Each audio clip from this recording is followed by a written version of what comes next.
कहानी नन्हा भोला और भगवान शिव की कृपा। हिमालय की तलहटी में एक छोटा सा गांव था भोलगढ़। नाम के अनुरूप ही वहां के लोग सरल थे, लेकिन समय ने उन्हें कठोर बना दिया था। खेत सूख चुके थे, नदियां रुट गई थीं और आकाश में बादल आते आते लौट जाते थे। लेकिन उसी गांव में एक ऐसा बच्चा था जो छोटा होते हुए भी बड़ा विश्वास लेकर जीता था। उसका नाम था भोला। भोला की उम्र सिर्फ 8 साल थी। उसका चेहरा धूल से सना होता, बाल उलझे होते, पर उसकी आंखों में सच्चाई की चमक होती।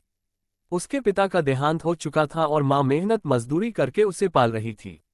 भोला हर सुबह उठकर सबसे पहले अपने आंगन में मिट्टी से बनाए छोटे शिवलिंग के आगे बैठता।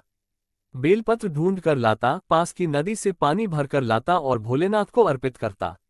वो कहता, भोले बाबा, सब कहते हैं आप बहुत बड़े देवता हो। मैं तो आपको दोस्त समझता हूँ। आप भी मुझे अपना दोस्त समझो ना। उसका यही भोलापन हर किसी के चेहरे पर मुस्कान ला देता था। एक दिन गांव के कुछ बुजुर्गों ने हंसते हुए कहा, भोला, ये भगवान तो बड़े बड़े मंत्रों से खुश होते हैं, तुझ जैसे बच्चे की पूजा से क्या होगा। भोला ने मासूमियत से कहा, अगर भगवान सच्चे हैं तो मेरी भी सुनेंगे। उन्हें बड़े मंत्र नहीं, सच्चा मन चाहिए।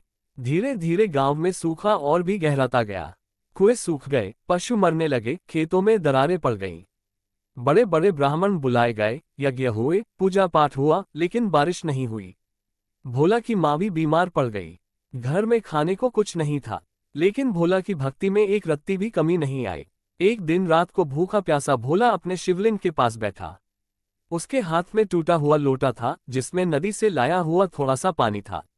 वो रोते हुए बोला, भोले बाबा, सब कह रहे हैं कि आप नहीं सुनते, लेकिन आप तो मेरे दोस्त हो ना। मेरी माँ बीमार है, गांव प्यासा है।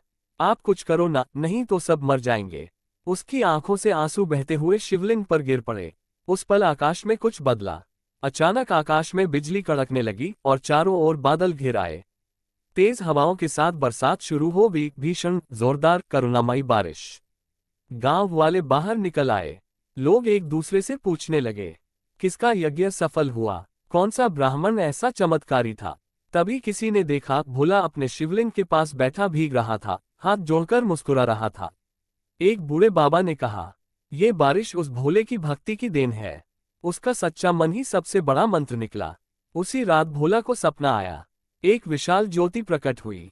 उसके भीतर से एक शांत सौम्य आवाज आई, भोला। भोला ने देखा, शिवजी स्वयं खड़े हैं।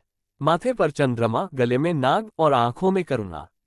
भोला डर गया, पर शिवजी मुस्कुराए और बोले, डर मत भोला, आज तूने मुझे जीत लिया। तेरी भक्ति ने मेरी तपस्या को भी पिघला दिया।